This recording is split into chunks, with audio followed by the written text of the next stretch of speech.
terletak di Kecamatan Pagelaran, Kabupaten Pringsewu, Lampung. Dahulu kala, Pekon Karangsari merupakan hutan belantara yang kemudian pada hari Selasa Kliwon tahun 1929 dibuka oleh masyarakat Amprahan dari Pulau Jawa yang mayoritas merupakan suku Jawa Tengah yang dipimpin oleh Kepala Tebang atau Kepala Desa Bapak R. Sastro Diharjo, dan pada saat itu wilayahnya lazim disebut tanah kolonialisasi. Pekon Karangsari merupakan desa yang terletak di sebelah utara desa Gumukrejo, Gumukmas, Padangrejo, dan Fajar Agung Barat, sebelah selatan desa Tanjung Anom, Candi Retno, dan Tanjung Dalong. Lalu sebelah barat Wainison, sebelah timur desa Waluyo Jati. Desa Karangsari memiliki luas dan panjang kurang lebih 47,1 hektar dengan kode pos 35375. Adapun sektor pendidikan yang terdapat di Pekon Karangsari antara lain untuk sekolah dasar atau SD terdapat 2 sekolah, yaitu SD Negeri 1 Karangsari terletak di Dusun 1 dan SD Negeri 2 Karangsari terletak di Dusun 3 Desa Karangsari. Untuk jenjang SMP terdapat di Dusun 1 yaitu SMP Muhammadiyah 2 Pagelaran. Untuk jenjang SMK terdapat di Dusun 1 Desa Karangsari yaitu SMK Muhammadiyah Pagelaran. Untuk sektor pertanian terdapat jenis tanaman padi sawah, timun, jagung, coklat, kelapa, singkong, karet, sawi, tembakau, dan lain-lain. Untuk sektor peternakan di Desa Karangsari terdapat 3 jenis ternak yaitu kambing, sapi, dan kerbau. Mata pencaharian di Desa Karangsari yaitu petani, pedagang, PNS, bidan atau perawat, buruh, swasta, tukang, dan lain-lain. Untuk kegiatan keagamaan yang ada di Desa Karangsari antara lain pengajian ibu-ibu, pengajian bapak-bapak atau yasinan. Terdapat 14 TPA atau TPQ yang terdapat dari dusun 1 sampai dusun 4.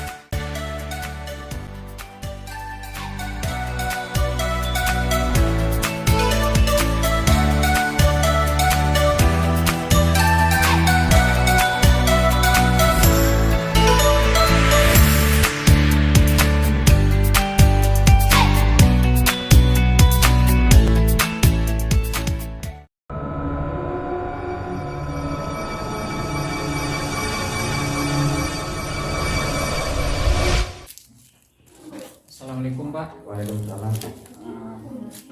Di sini saya sebagai Ketua KKN Simpri 2022 khususnya KKN Pekon Karangsari. Di sini saya akan menanyakan beberapa hal terkait dengan kinerja perkembangan di desa atau Pekon Karangsari ini Pak. Baik Pak, yang pertama yaitu bagaimana strategi atau Bapak atau Ibu guna mengembangkan potensi di desa Karangsari ini Pak? Kalau untuk perkembangan, strategi perkembangan itu kita banyak ya. Tapi di sini dari perkembangan strategi itu kita, karena di sini ada dana desa, kemudian ada alokasi dana Pekon, kemudian ada dana-dana itu dari kabupaten dan dari pemerintah pusat. Jadi pengembangan potensi itu kita menyesuaikan dengan prioritas penggunaan dana tersebut. Yang pertama, kita di sini ada pengembangan potensi itu dari pemuda-pemuda, kemudian kita mulai nanti pengembangan dari strategi ekonomi, potensi ekonomi karena di sini sangat besar. Di sini banyak juga ada sawah-sawah, kemudian kita ada usaha UMKM. Jadi kita mulainya dari situ. Kemudian nanti kita juga ada program yang dari ketahanan pangan, itu juga kita pengembangannya lewat situ juga. Karena itu merupakan salah satu prioritas dari penggunaan dana desa. Jadi ada sejenis strateginya, kita mensinkronisasikan dengan adanya dana desa tersebut. Baik Pak, untuk selanjutnya permasalahan apa yang sering dihadapi oleh warga desa Pak, dan bagaimana cara Bapak atau Ibu bersama masyarakat menyelesaikan masalah tersebut? Kalau untuk permasalahan kita perkembangan terutama di bidang ekonomi dan kesehatan di sini itu dari terutama di pembangunan fisik ya, yaitu berupa jalan-jalan.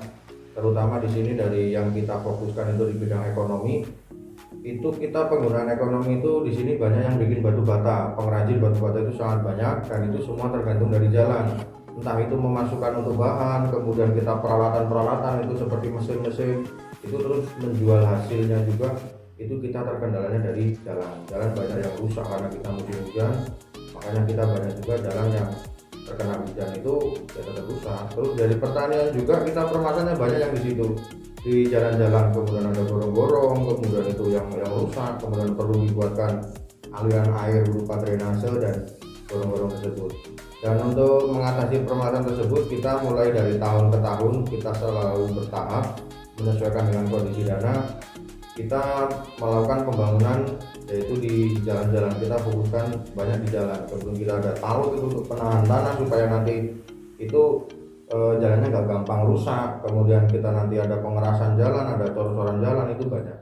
Itu jadi salah satu strategi kita ataupun mengatasi permasalahan yang ada di Pekon Karangsari. Karena permasalahan terutama perekonomian di Pekon Karangsari yaitu jalan ke pertanian ataupun jalan untuk usaha UMKM, yaitu berupa pengrajin batu bata. Kemudian apakah ada upacara adat atau tradisi yang sering dilakukan oleh masyarakat, Pak? Jika ada, bolehkah saya tahu apa saja dan biasanya kapan upacara adat atau tradisi yang sering dilakukan?